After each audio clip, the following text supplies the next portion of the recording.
A light ray is entering in a spherical transparent medium of refractive index √3 at angle of 60 degree with a horizontal diameter. Find the angle of deviation for emergent ray.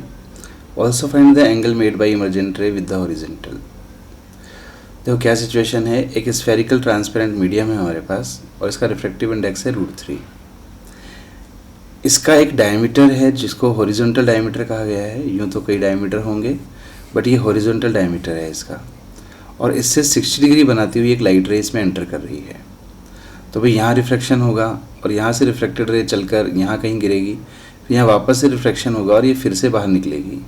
ठीक है ना। जैसे कि यहाँ पर ये denser medium में जा रही है तो फिर नॉर्मल की तरफ झुक जाएगी, यहाँ पर बैंड होगी इस तरह से, यहाँ वापस से इसका रिफ्रैक्शन होगा और अल्टीमेटली बाहर निकलेगी। ये बाहर आने वाली रे जो है इसको हम कहेंगे इमर्जेंट रे।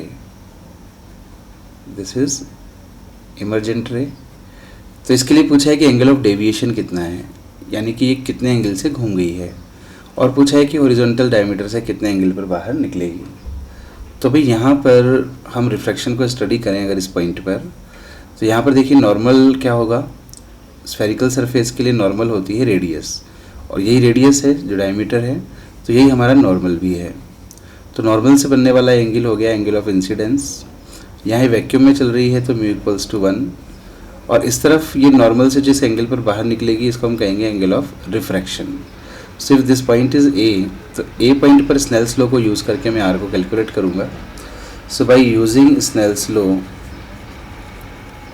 Law on point A, Snell's law कहता है 1 × sin I 1 × sin 60 equals to √3 × sin R। So √3 × sin R, sin 60 की वैल्यू √3/2, √3 कैंसिल हो गया और sin R की वैल्यू हमें मिल गई हाफ, और इससे R का हमें पता चला कि दैट इज़ 30 डिग्री। तो एंगल ऑफ रिफ्रैक्शन यहाँ पर 30 डिग्री है। तो यहाँ पर 30 डिग्री एंगल पर ये लाइट रे रिफ्रैक्ट हुई और आगे चली, फिर यहाँ पर वापस इसका रिफ्लेक्शन होगा जब ये इस मीडियम से वापस से वैक्यूम में जाएगी। तो उसको स्टडी करने के लिए हमें यहाँ नॉर्मल ड्रॉ करना होगा। नॉर्मल यानी कि रेडियस, और रेडियस का मतलब है इस पॉइंट को हम इस सर्किल के, इस स्फीयर के सेंटर से मिला दें। So this is radius and normal. तो नॉर्मल से जो एंगल यहाँ पर ये बनेगा, ये इस रिफ्रैक्शन के लिए एंगल ऑफ इंसिडेंस होगा। तो पहले तो मैं इस एंगल को फाइंड करूँ कि ये एंगल क्या होगा। तो इसके लिए भी आप देख सकते हैं कि ये जो ट्राइंगल है, ट्राइंगल ABO, इस ट्राइंगल में ये भी रेडियस है और ये भी रेडियस है, तो ये दोनों साइड सेम हो गई, तो इनके अपोजिट एंगल भी सेम होने चाहिए। तो ये 30 है तो ये वाला एंगल भी 30 ही होगा। तो यहाँ पर एंगल ऑफ इंसिडेंस पता चला 30, और एंगल ऑफ रिफ्रैक्शन हो जाएगा नॉर्मल से बनने वाला ये वाला एंगल, इसको मैं R' नाम दे देता हूँ।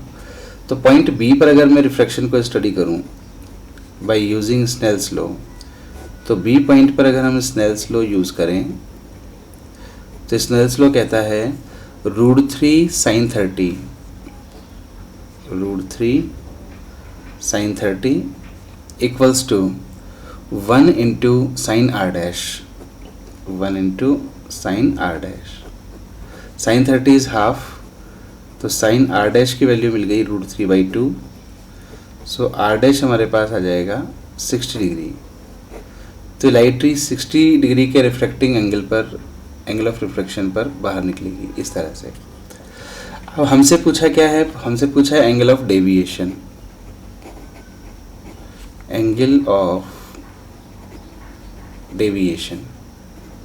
तो डेल्टा जो नेट यहाँ पर डेविएशन हुआ है वो 2 डेविएशन से मिलकर बना होगा, यहाँ और यहाँ। तो रिफ्रैक्शन में मैंने आपको डेविएशन कैलकुलेट करना सिखाया था कि I और R में इसका difference he angle of deviation होगा। जैसे इसको यहाँ पर यूँ जाना था और ये यहाँ घूम गई इस एंगल से, तो यहाँ पर एंगल ऑफ डेविएशन हमें साफ नज़र आ रहा है 60 - 30। I और R का डिफरेंस 60 - 30 यानी कि 30 degree, and its direction is clockwise. दूसरा डेविएशन इस पॉइंट पर हुआ, इसको यूँ जाना था बट इसको यूँ घुमा दिया गया, और यहाँ पर भी आप देख सकते हैं कि 60 और 30 का डिफरेंस लेना होगा। So it is 60 minus 30, so again 30, और यहाँ भी इसकी डायरेक्शन क्लॉकवाइज।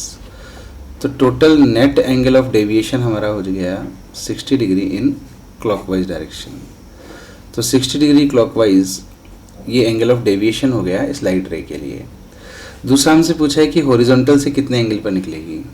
तो मान लीजिए कि हॉरिजॉन्टल है और इससे 60 डिग्री पर ये एंटर की थी इस स्फेरिकल मीडियम में, और हमने पता लगाया है कि टोटल इसका एंगल ऑफ डेविएशन भी 60 है, यानी कि इस डायरेक्शन से टोटल घूम गई है 60 से और इस डायरेक्शन में निकलेगी, यानी कि पैरेलल टू हॉरिजॉन्टल ही बाहर निकलेगी। इसका मतलब हॉरिजॉन्टल से 0 डिग्री का एंगल बनाती हुई इमरजेंट होगी। तो हम कह सकते हैं angle by emergent ray with horizontal is 0 degree.